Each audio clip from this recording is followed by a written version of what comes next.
It's your boy Muslim Boris back with more cold, hard served, brutal truth. Now, this is something that is not going to make you happy. So, if you're a bit of a pussy, don't watch this video. In fact, just unfollow my channel. Like, just get out of here.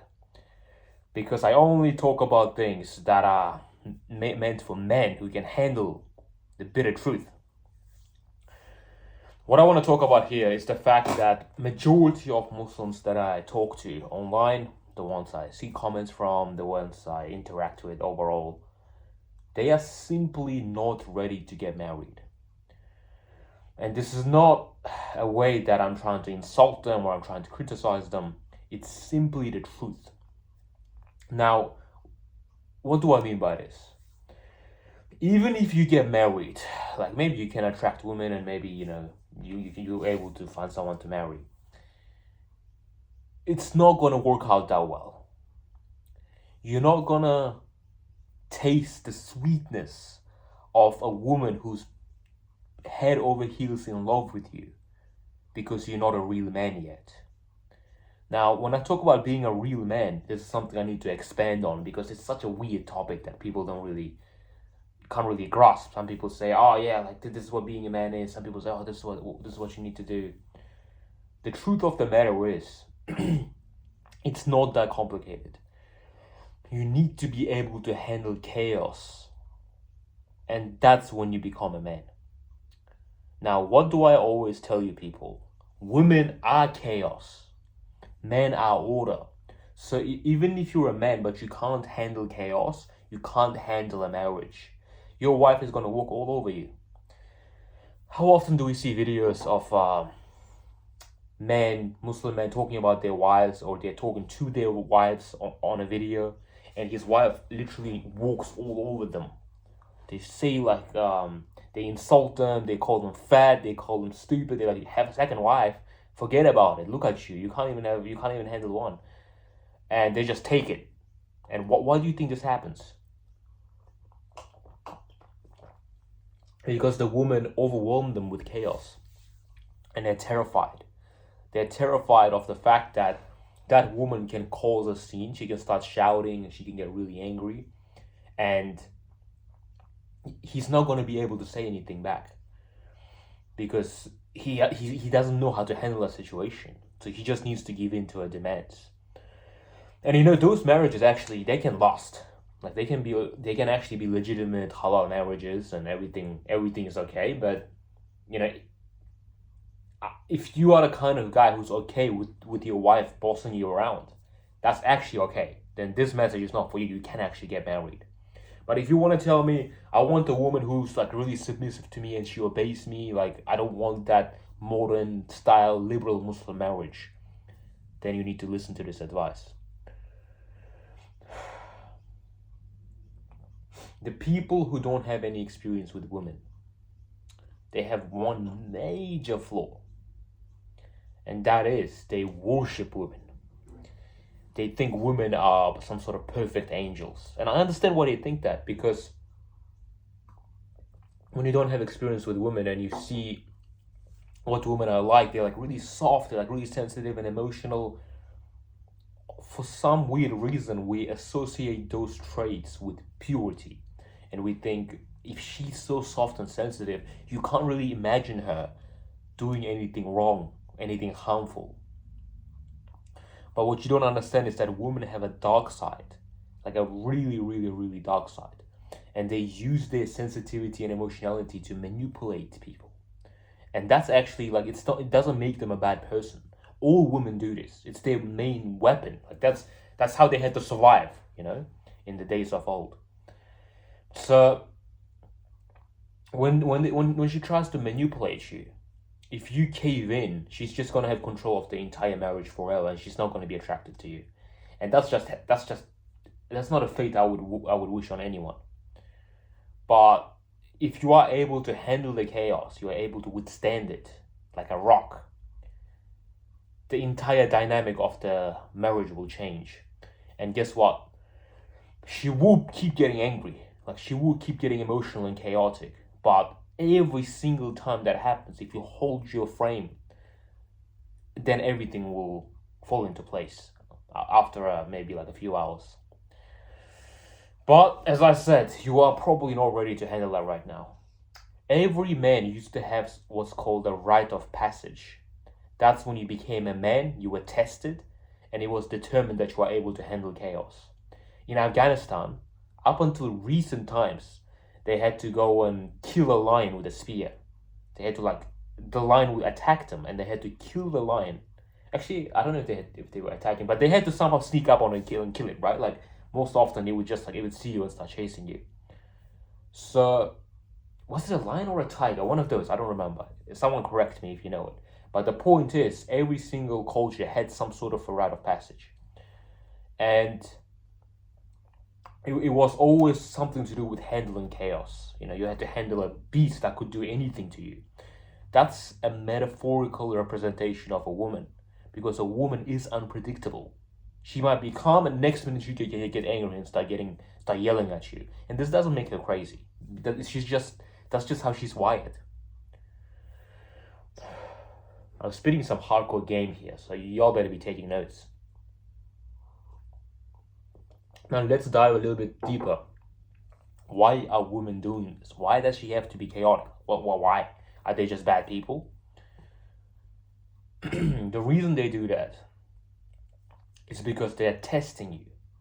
And it's not like the test that they I think they say like shit test. That's not it. This test is to make sure you're a kind of man who can handle life. Because life is exactly like that. It's completely unpredictable. You might run into so much chaos at any point in time. And if you're not able to withstand it and hold on to your ideals and hold your frame, keep going towards your goals, you're going to get overrun. You're just going to become reactive. You're going to be reacting to the world rather than acting onto the world. That's a big difference. So you, as the man who's supposed to protect this woman, you're supposed to protect and provide for her. If you're not able to withstand the trials of life, then you're not meant to be her husband. She's like, well, this guy can't take care of me. So it's actually a very, very good way to conceptualize the world. If you're a type of guy who can handle life, the chaos of life, like even when everything is going bad and everyone's against you, maybe like everyone hates you, and you keep going towards your goals, say, no, I don't give a damn, I don't care how much wind is coming in this direction, I'm just going to keep moving because this is the right thing to do.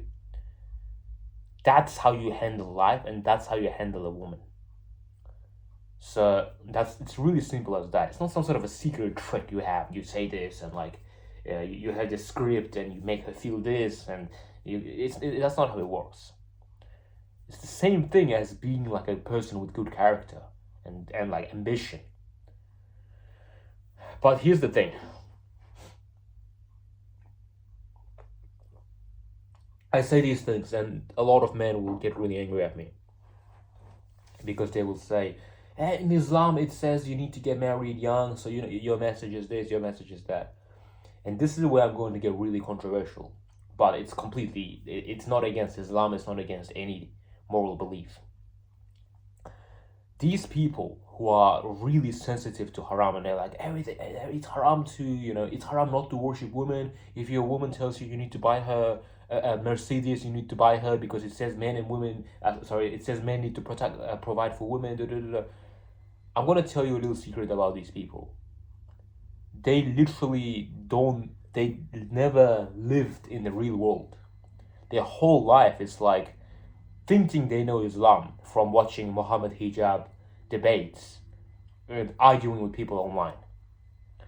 So I don't take Islamic advice from people who haven't lived life, because they interpret it in their own way. This is another thing that you need to realize about these people. Everybody interprets Islam in a different way. Not every person, but like every demographic. So you have, for example, I'll start off with the soft example. You have people in Central Asia who practice Islam way differently than the people in Saudi Arabia, Iraq, and Afghanistan and stuff. Very different. But it's hard to say either of them are wrong because they both have like verses and hadith to support the way they're living.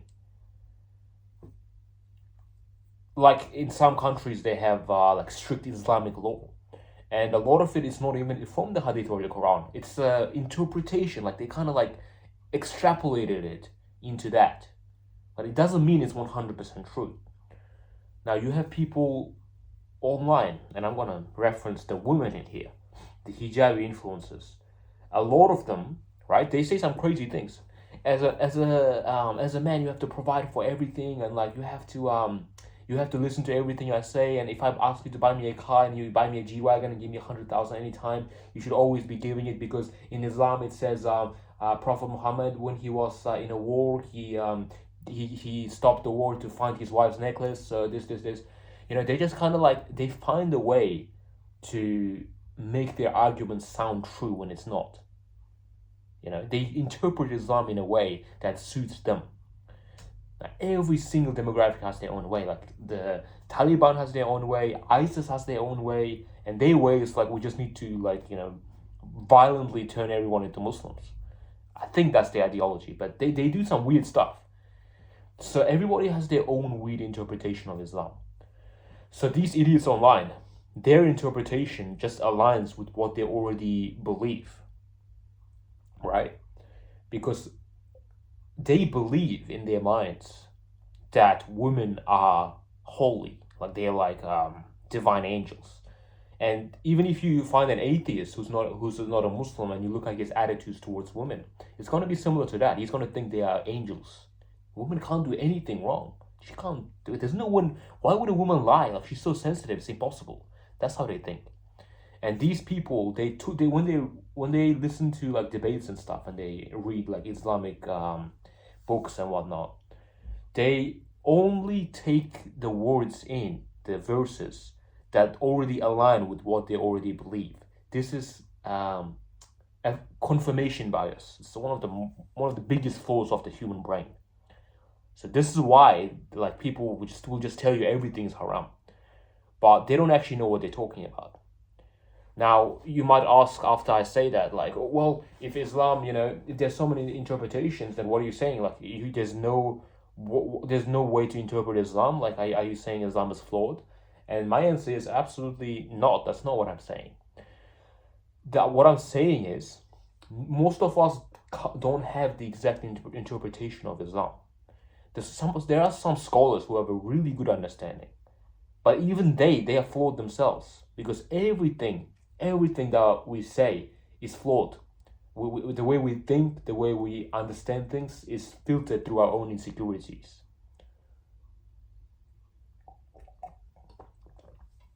There are things that are 100% true, like how do you pray, how do you make wudu, when do you make wudu, how many times do you pray, what times do you pray. Those are solid facts. But everything that's like a bit of a reach, that's like if a woman asks for you to provide a maid, then it's compulsory to provide her a maid. The people who say that, they will never be able to afford a maid because they're losers. But that's a different story. People who try to extrapolate it into these ideological principles, they are completely wrong. They are just ideologically driven. The best interpretation of Islam is the one that works the best in the real world. The countries where they are actually following Islam properly and the whole society is functional and the women are in check, the men are doing the right thing, like the divorce is low, when everything is stable, that means they've implemented Islam the right way into their society. When you have a society that's like the one in the West, like the men are just cowards, they never leave the house, and women are like, I'm a woman and you have to protect you. Women have to provide for me, and it doesn't say I have to get married, and nobody can expose my sins, and Allah will forgive my zinna, and I can be a hoe, and you can't call me a hijab because I have a hijab on. Blah, blah, blah. When you look at that, these people are trying to interpret Islam in their own way. Like, it says this, so she's allowed to do this. It says this. It says this. It says this, and it's not working. Like your whole society is just a bunch of losers.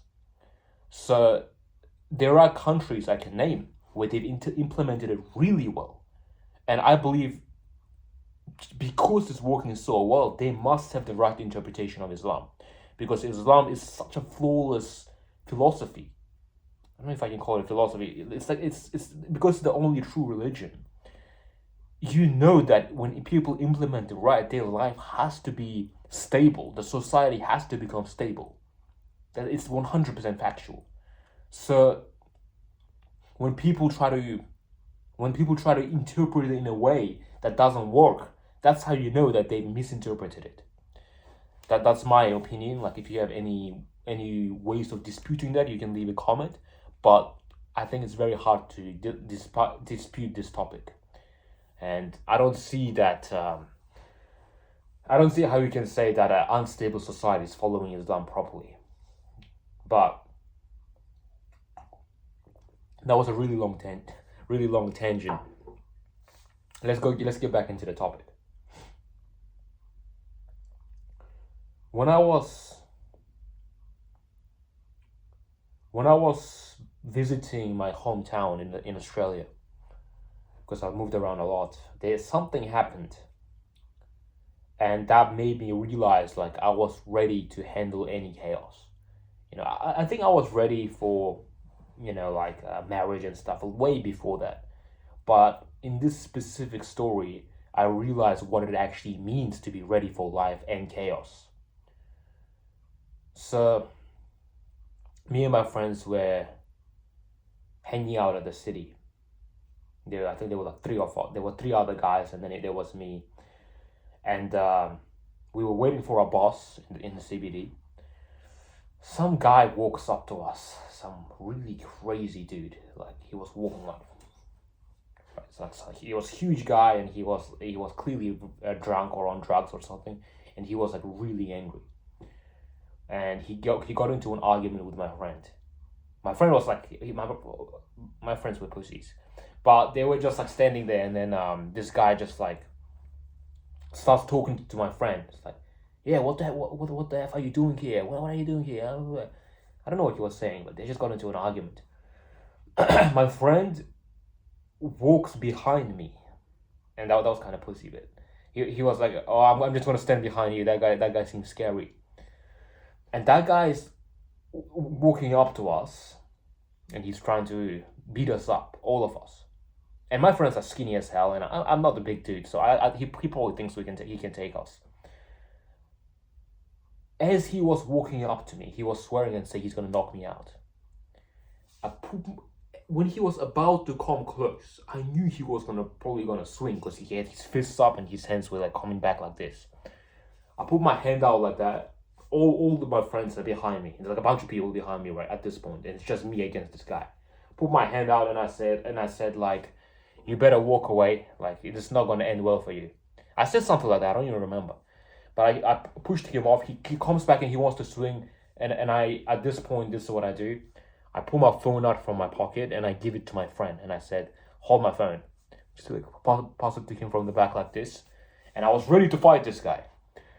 And if I left him within my range, within my arm's length distance, he would have probably swung and probably knocked me out, because he was huge. And if I didn't see it coming, like it's pretty easy to get knocked out if you don't see it coming. But at this point, if he swung, I'll probably like beat him up, because I'm a G. But although I was ready to fight him, he could tell I was ready to fight him, so he just ended up walking away. And then that's when I realized that this is like the level of manliness you need to have if you want to be able to navigate your marriage in a way where your wife will be fully in love with you. You need to be able to handle situations like that. I'm not saying specifically that's sort of a fight situation. I'm saying that's the level of that's the ability, that's the level of skill you need to have to handle chaos. And I can guarantee you that 99% of the people that I talk to online especially these idiots who are like haram police, those morons. If that ever happens to them and their wife is there, they'll be hiding behind their wife. They are absolute cowards. They're like, yeah, I could beat him up, but it's haram to punch people in the face. So I just decided to hide behind my wife. And Islam says men and women are equal. So my wife should have defended me. And that's why I pooped my pants, and then I had to run home because I had time. It was time to pray. So that's why. We'll end it on that. If anything I say here offended you and you don't agree with it, then I'm gonna give a disclaimer now. Just unsubscribe. Unsubscribe from my channel. If you follow my Instagram, unfollow my Instagram. Just forget about it because you're not gonna like my channel. You're just gonna keep getting angry. You just save yourself a bit of nerve and just unsubscribe. Thank you. For those who like what I'm saying here, follow and subscribe to the channel and leave a comment and like and share because I do think this is a message that we need to spread.